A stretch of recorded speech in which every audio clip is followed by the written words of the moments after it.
Immortal and Martial Dual Cultivation, episode 199. Untuk melihat video selengkapnya, sahabat bisa kunjungi playlist yang telah Sabta Novel sediakan. Yuk mari, kita berimajinasi bersama dan masuk ke alur ceritanya.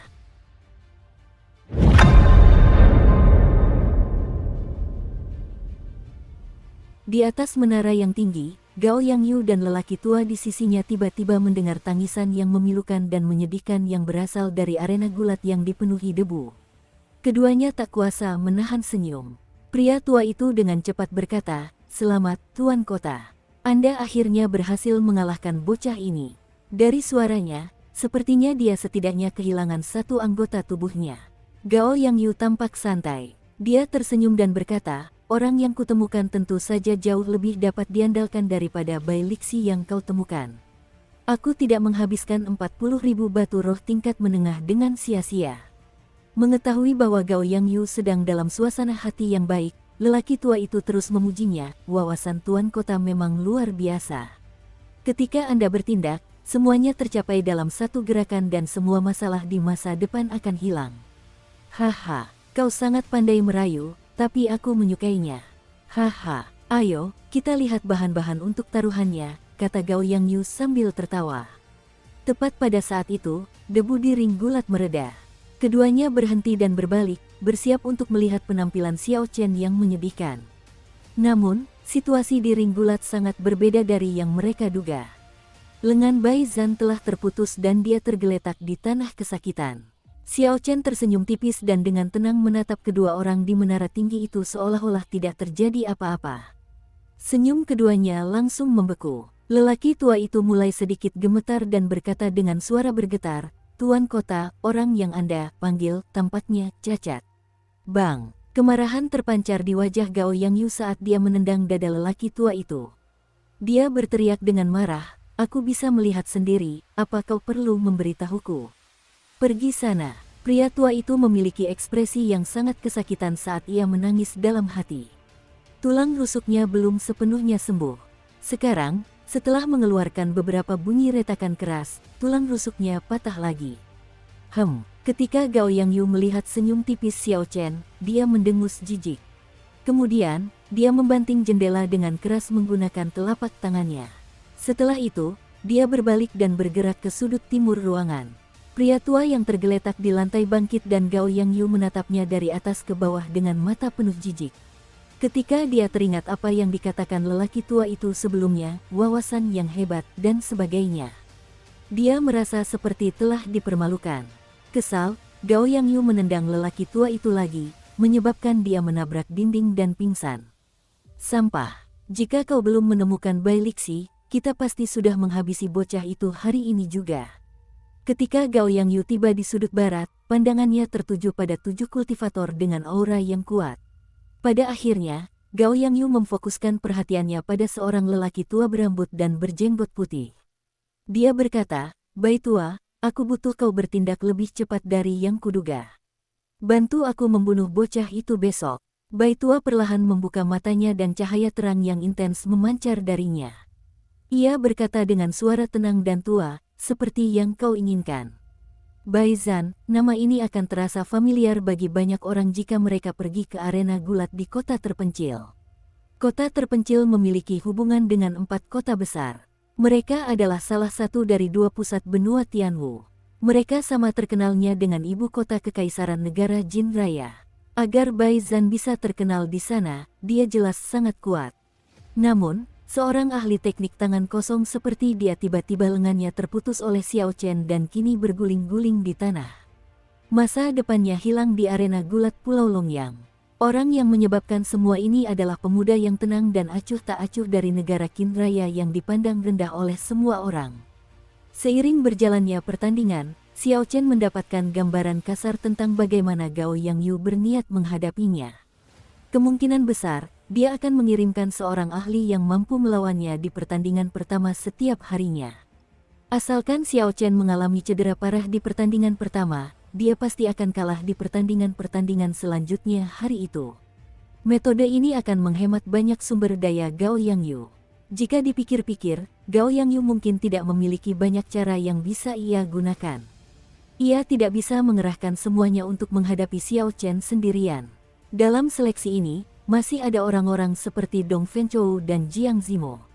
Jika para jenius seperti itu berhasil meraih 60 kemenangan beruntun, ditambah dengan jumlah taruhan yang mengerikan pada mereka, sekaya apapun Wrestling City, mereka tidak akan mampu menanggungnya. Oleh karena itu, Xiao Chen tidak berniat menggunakan pedangnya dalam pertandingan selanjutnya. Dia terus menggunakan Vital Ki dan jurus tinju naga harimau agung yang telah dimodifikasi untuk bertarung. Seperti hari sebelumnya, Xiao Chen memenangkan setiap pertandingan dengan cara yang menyedihkan. Jika ditambah dengan kemenangan Xiao Chen hari ini, dia telah mengumpulkan lebih dari 30 kemenangan beruntun. Dalam beberapa pertandingan lagi, dia seharusnya bisa mendapatkan lebih dari 100.000 batu roh tingkat menengah. Para penantang yang mampu membayar setengah dari jumlah ini, tentu saja, haruslah luar biasa. Jika tidak, mereka tidak akan mempertaruhkan uang mereka seperti ini. Kemenangan Xiao Chen kali ini bahkan lebih berat daripada kemarin. Luka-luka yang menumpuk di tubuhnya sudah mencapai tingkat yang mengerikan. Namun, selama dia mampu menahannya, dan lawannya bukanlah seorang ahli tinju tingkat puncak, dia akan tetap hanya menggunakan ki vitalnya untuk melawan musuhnya. Setelah mencapai tingkat kesempurnaan kecil pada seni penempaan tubuh langit tingkat keempat, kekuatannya meningkat lagi sebesar 10.000 kg. Meskipun tidak tampak jelas, Xiao Chen dapat dengan jelas merasakan kekuatannya meningkat. Dibandingkan dengan pertandingan kemarin, Xiao Chen telah memperoleh pemahaman yang lebih dalam tentang ki vitalnya. Bertarung, bertarung, bertarung. Dengan mempertahankan pola pikir bahwa kemenangan harus diraih, dan diiringi suara genderang, Xiao Chen terus berjuang.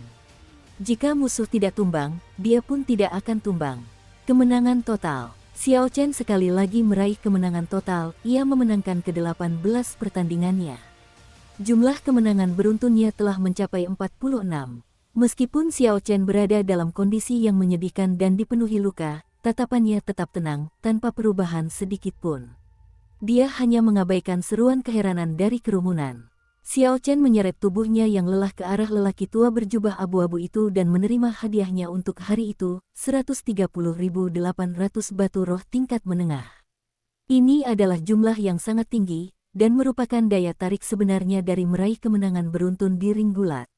Orang-orang yang tidak pernah meraih kemenangan beruntun, bahkan jika mereka memenangkan 17 pertandingan hari ini, mereka hanya memperoleh tidak lebih dari 50.000 batu roh tingkat menengah. Itu sangat jauh berbeda dibandingkan dengan apa yang telah diperoleh Xiao Chen. Jika Xiao Chen terus meraih kemenangan beruntun, jumlah batu roh yang akan ia peroleh besok, lusa, atau hari ketiga akan mencapai tingkat yang tak terbayangkan. Wajah lelaki tua berjubah abu-abu itu sedikit berkedut, jelas menunjukkan tanda-tanda kesedihan. Namun, dia tetap tersenyum dan berkata, "Selamat atas 46 kemenangan beruntun yang diraih." Xiao Chen mengangguk dan berterima kasih padanya. Kemudian, mengabaikan tatapan semua orang, dia meninggalkan ring gulat dan menuju ke halaman rumahnya. Xiao Chen menderita luka dalam yang lebih parah hari itu dibandingkan gabungan 2 hari sebelumnya. Akan sulit untuk pulih dengan cepat hanya dengan mengandalkan nutrisi dari esens. Xiao Chen tidak punya pilihan lain selain mengeluarkan ramuan roh penyembuhan yang telah ia peroleh dari kebun herbal di Pulau Qianren. Xiao Chen mengeluarkan semua ramuan roh yang berusia lebih dari 500 tahun. Kemudian, dia mengkategorikannya berdasarkan apa yang diobati, cedera dalam atau luka luar. Akhirnya, Xiao Chen memilih 2 ramuan roh. Kedua ramuan ini adalah ramuan roh berusia 700 tahun dengan sifat yang lembut. Dia merebusnya dalam air dan meminum obat yang dihasilkan. Kemudian, dia duduk bersila dan mengedarkan esensinya untuk mempercepat efek dari ramuan roh tersebut. Dengan bantuan ramuan roh dan tubuh Xiao Chen yang luar biasa kuat, luka-luka di tubuhnya sembuh dengan kecepatan yang terlihat. Ki vital yang tersumbat oleh luka-luka internal mulai mengalir perlahan. 2 jam kemudian, Xiao Chen membuka matanya. Dia memuntahkan seteguk darah hitam. Dia merasa jauh lebih rileks dan telah pulih sepenuhnya dari luka-luka internalnya. Ketika Xiao Chen melihat tangkai ramuan roh yang tersisa di atas meja, dia berkata pelan, "Ramuan roh memang hebat. Luka dalam yang membutuhkan waktu seminggu untuk sembuh total dalam waktu 2 jam dengan bantuan 2 tangkai ramuan roh. Sayangnya, jumlahnya terlalu sedikit. Masih ada 2 tangkai ramuan roh penyembuhan yang berusia lebih dari 1000 tahun. Akan saya simpan untuk besok dan lusa. Dengan begitu, saya bisa memulai hari terakhir pertandingan tanpa cedera. Setelah Xiao Chen makan malam, dia keluar dari kamar dan memulai rutinitas hariannya. Dia dengan saksama mengingat kembali pertempuran yang telah dilaluinya sepanjang hari. Hal itu terutama berlaku untuk pertarungan melawan Bai Zhan. Dia mengulanginya berkali-kali. Kesimpulan pertandingan itu membuat Xiao Chen agak patah semangat. Jika dia tidak menghunus pedang bayangan bulan miliknya, melawan master tinju tingkat puncak seperti itu, tidak peduli bagaimana dia mengubah jurus naga harimau agung, dia tidak akan mampu bertahan. Hal ini semakin memperkuat tekad Xiao Chen untuk memperoleh teknik tinju tingkat bumi atau mantra tinju tingkat tertinggi. Hanya dengan cara itulah dia akan mampu menampilkan sepenuhnya kekuatan fisik dan ki vitalnya yang luar biasa. Malam perlahan tiba dan bulan perak perlahan terbit, memancarkan cahaya lembut. Xiao Chen duduk di tengah halaman rumahnya dan mulai menyalurkan wawasan yang didapatnya hari itu ke lapisan keempat seni penguatan tubuh langit. Seperti yang dikatakan Bai Lixi, merasakan keunggulan tubuh fisik dengan bertarung murni menggunakan ki vital akan memungkinkan seseorang untuk berkembang pesat. Setiap hari, setelah pertandingan berakhir, Xiao Chen memperoleh pemahaman baru tentang vital ki. Hal ini mempermudah kultivasi tingkat keempat seni penempaan tubuh langit. Xiao Chen akhirnya mengerti bagaimana Bai Lixi menyelesaikan lapisan keempat seni penempaan tubuh langit dalam waktu 2 bulan. Selain bakat, jumlah pengalaman bertarung vital ki yang dimiliki Bai Lixi adalah sesuatu yang tidak bisa dibandingkan dengan Xiao Chen. Waktu berlalu dengan lambat, suara cicitan serangga dan burung, atau bahkan bisikan manusia, seolah membuat malam yang tadinya tenang menjadi berisik. Dukung terus channel YouTube Sabta Novel. Pada akhirnya, kebisingan adalah sesuatu yang relatif dan didefinisikan oleh hati seseorang. Kebisingan tidak terpisahkan menjadi siang atau malam. Selama beberapa hari terakhir, Xiao Chen berlatih tanpa henti siang dan malam. Kondisi mentalnya menjadi lebih stabil dan tenang. Bang! Pada hari kedua, ketika langit menjadi cerah, Xiao Chen membuka matanya. Titik akupuntur ketiga di lengan kirinya terbuka lebar. Seberkas kinaga biru memenuhi lengan kirinya. Secercah cahaya terang muncul di mata Xiao Chen saat ia menatap titik akupuntur ketiga yang terbuka di lengan kirinya. Dia memperlihatkan senyum gembira dan bergumam pada dirinya sendiri, aku telah membuka 1 titik akupuntur lagi. Sepertinya, sebelum aku mencapai kesempurnaan agung di lapisan keempat seni penguatan tubuh langit, aku dapat membuka 2 titik akupuntur lagi. Ketika aku mencapai puncak kesempurnaan, aku mungkin dapat membuka semua 12 titik akupuntur di lengan kiriku. Ketika Xiao Chen sampai di ring gulat, dia melakukan hal yang sama seperti sebelumnya, berfokus pada kultivasi. Di tribun penonton, para kontestan yang sebelumnya mengejek Xiao Chen tidak tahu harus berbuat apa. Mereka bingung, hati mereka dipenuhi perasaan yang rumit. Apapun yang mereka katakan, mereka tidak bisa mengabaikan fakta bahwa Xiao Chen memiliki rekor gemilang 46 kemenangan beruntun. Jika mereka terus mengatakan bahwa Xiao Chen bodoh dan memiliki bakat rendah, itu sama saja dengan menamparkan wajah mereka sendiri. Jika orang sebodoh dan seceroboh Xiao Chen bisa meraih 46 kemenangan beruntun, bukankah orang-orang seperti mereka, yang tidak bisa meraih 46 kemenangan beruntun, akan lebih bodoh dan ceroboh lagi? Yunping berkata dengan penuh kebencian, aku tidak percaya dia bisa melanjutkan rentetan kemenangannya hari ini. Bagaimana mungkin orang bodoh yang mengandalkan kerja keras dan keajaiban di menit-menit terakhir bisa meraih 50 kemenangan beruntun? Dia hanya beruntung. Bagaimana mungkin seseorang dari negara Qin Raya bisa meraih lebih dari 50 kemenangan beruntun? Tidak ada gunanya dia berpura-pura menjadi mulia dan berbudi luhur, pada akhirnya dia akan merasakan kekalahan. Kerumunan yang iri hati itu semuanya setuju dengan Yunping satu persatu ketika mereka mendengar kata-katanya. Ketika Xiao Rou mendengar ini, dia langsung marah dan berkata, kakak senior, bagaimana mereka bisa melakukan ini? Mereka adalah talenta-talenta luar biasa dari berbagai negara. Mereka tidak memiliki kemurahan hati sama sekali. Xia Xian tersenyum tipis dan berkata, setelah kamu melihat lebih banyak dunia, kamu akan mengerti. Ketika Xia Xian berusia 14 tahun, dia meninggalkan sekte dan sejak itu dia mengembara di dunia. Dia telah melihat terlalu banyak kegelapan dunia. Apa yang baru saja dilihat Xiao Rou hanyalah setetes air di lautan, bukan sesuatu yang akan menimbulkan riak di hatinya. Xiao Rou menatap Xiao Chen yang sedang asyik berlatih. Dia bertanya, "Kakak senior, menurutmu apakah dia akan mampu meraih kemenangan beruntun lagi hari ini?" Xia Xian menggelengkan kepalanya sedikit untuk menunjukkan bahwa dia tidak tahu dan sulit untuk mengatakannya. Xia Xian mengakhiri hari kemarin dengan hasil imbang, rentetan kemenangan beruntunnya telah berakhir. Orang yang muncul kemarin adalah Raja Bela Diri tingkat puncak. Terlebih lagi, dia tidak kekurangan pengalaman bertempur. Karena Xia Xian sendiri pernah mengalaminya, dia tidak berpikir bahwa kemenangan Xiao Chen adalah hasil dari keberuntungan. Xiao Chen cukup kuat, namun, ketika Xia Xian melihat bahwa dia memenangkan setiap pertandingannya dengan susah payah, dia merasa bahwa Xiao Chen adalah sosok yang tak terduga. Sepertinya Xiao Chen bisa terus menang, tetapi pada saat yang sama dia juga tampak seperti bisa kalah kapan saja. Dia sama sekali tidak bisa memahaminya. Ding Fengchou dan Jiang Zimo menatap Xiao Chen. Mereka juga tidak mengerti apa yang sedang terjadi. Mereka dipenuhi kecurigaan dan keraguan. Namun, Pei Shaoxuan mengabaikan Xiao Chen, dia sama sekali tidak peduli dengan Xiao Chen. Dia menghampiri Jiang Zimo dan berkata, "Saudara Jiang, dengan kekuatan kita seharusnya bisa terus meraih kemenangan beruntun." Jiang Zimo menggelengkan kepalanya dan berkata, "Sulit untuk mengatakannya. Kemenangan ke-49 adalah sebuah titik penting. Para ahli yang disewa oleh pihak penyelenggara gulat mungkin akan muncul hari ini. Pendapatan kami tidak akan seberapa dibandingkan dengan taruhan para penonton. Jika kami terus menang, itu akan cukup untuk membuat Gao Yangyu bangkrut." Pei Shaoxuan tampak acuh tak acuh dan berkata, "Mari kita lihat apakah Raja Bela Diri setengah langkah akan muncul. Aku tidak percaya ada yang bisa mengalahkanku." Jiang Zimo tersenyum lembut dan tidak mengatakan apapun lagi.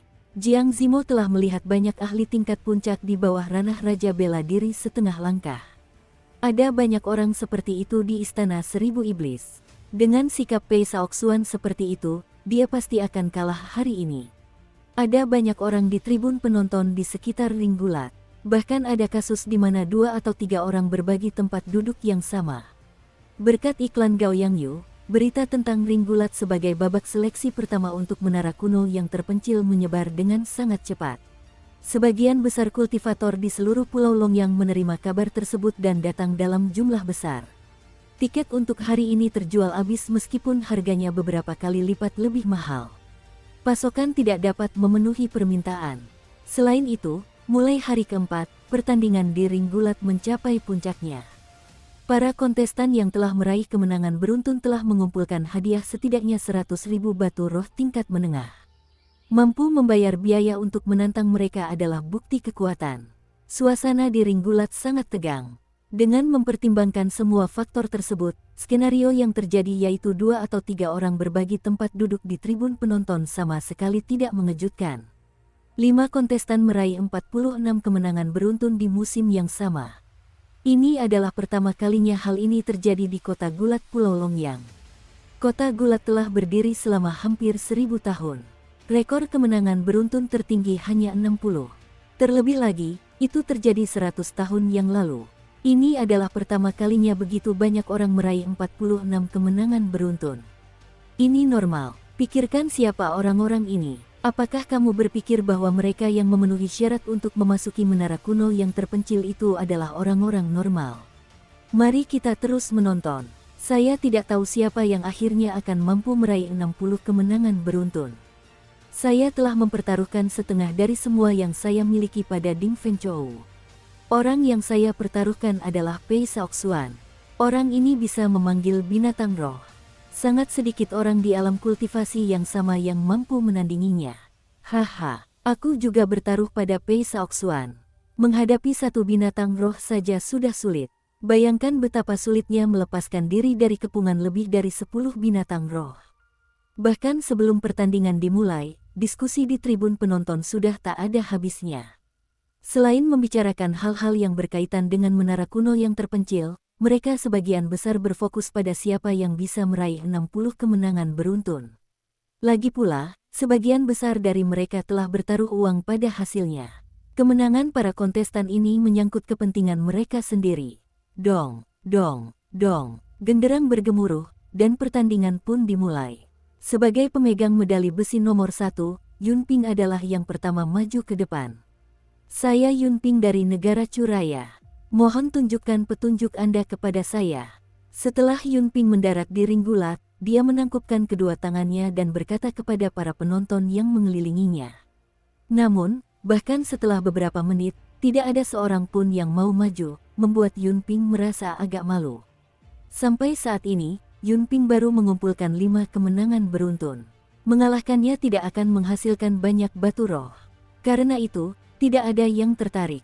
Hal ini berlanjut selama 10 menit, setelah itu seseorang datang untuk menantangnya. Penantang itu bahkan tidak repot-repot melihatnya dengan saksama dan langsung memulai perkelahian. Bang, bang, bang. Setelah sekitar 100 gerakan, penantang berhasil membuat luka sayatan sekitar 5 cm di dada Yunping. Luka itu sangat dalam sehingga tulang dan organ dalam dapat terlihat. Yunping menggunakan jurus andalannya, dan pada saat yang krusial, ia berhasil mengubah kekalahan menjadi kemenangan. Pada ronde-ronde berikutnya, karena luka pedang di dada Yunping terlalu parah, ia terus kalah. Pada akhirnya, ia kalah dalam 17 pertandingan tersisa. Sorakan ejekan datang dari seluruh ring gulat, membuat Yunping merasa sangat malu. Pertandingan-pertandingan selanjutnya agak membosankan, tidak banyak yang bisa disaksikan. Baru ketika giliran Pei Shaoxuan tiba, penonton bersorak riuh. Pei Shaoxuan tersenyum tipis. Ia jelas menikmati perasaan itu. Ia mengangkat kepalanya tinggi-tinggi sambil berkata, "Saya Pei Shaoxuan dari tempat penjinakan hewan buas. Mohon berikan bimbingan Anda kepada saya." Siu. Tepat setelah Pei Shaoxuan berbicara, seorang pria bertubuh tegap dengan baju zirah hitam lembut dengan cepat melompat turun. Lehernya bertato serigala hitam dan dia membawa gada di punggungnya. Ini sangat kontras dengan Yunping, di mana tidak ada seorang pun yang muncul selama 10 menit. "Saya Tuoba Liu Yun. Saya berharap dapat menyaksikan gerakan-gerakan Anda yang memesona."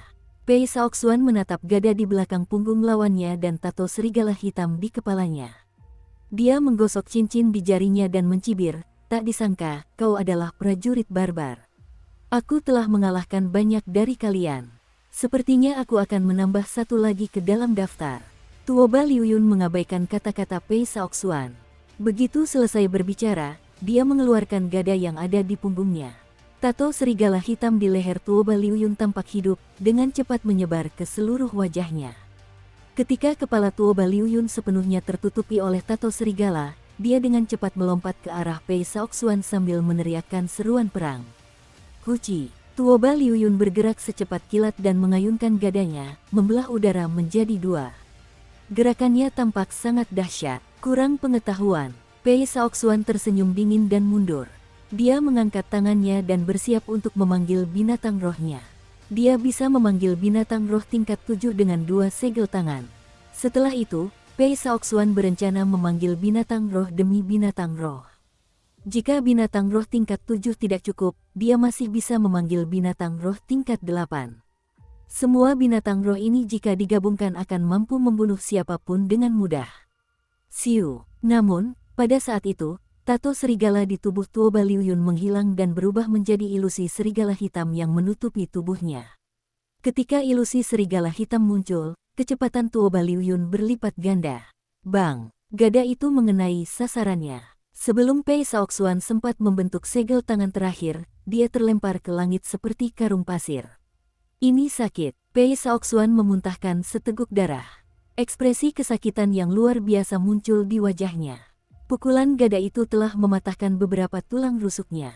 "Sialan, bagaimana orang ini bisa secepat itu?" Pei Shaoxuan berpikir dengan ngeri.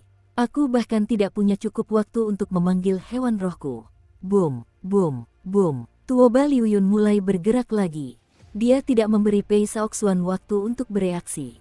Gada itu bergerak begitu cepat sehingga tidak terlihat. Dalam sekejap mata, Pei Shaoxuan terkena puluhan serangan.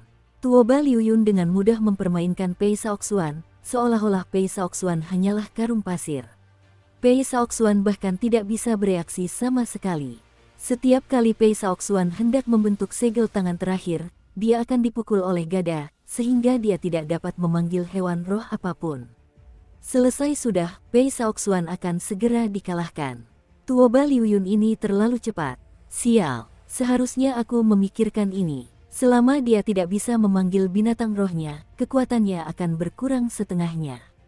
Untungnya, aku hanya bertaruh 10.000 batu roh tingkat menengah padanya. Aku juga bertaruh padanya.